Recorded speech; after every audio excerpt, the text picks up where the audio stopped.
Grace! Grace! Please, pag-usap tayo! Huwag kang lalapit!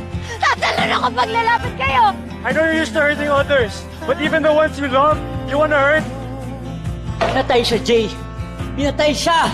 Lahat kayo gusto nyo iligtas si Grace. Pero yung kapatid ko, ha? Wala man lang nagligtas sa kanya. Talagang pumunta ka pa talaga dito, ha? Kausapin mo ako. Okay, sige, galit ka na kay Aris. Pero bakit kailangan mo ako idamay sa galit na yan? Pwede ba tigilan mo na yung pangayalam sa ibang tao? Giver! Giver! What the hell are you shouting about? Si JJ! Anong nangyari kay JJ? It's okay. Parents, wala, sir. Jay! Jay! Ay, boys! Ano? Na-miss niyo ba ako? Asan si JJ?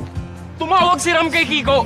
Sigurado akong nadamay na naman siya sa mga atraso nyo. I'm gonna fuck them up if they touch her, I swear. Wait, let me ask you first. Do you like JJ? I think I'm falling for her.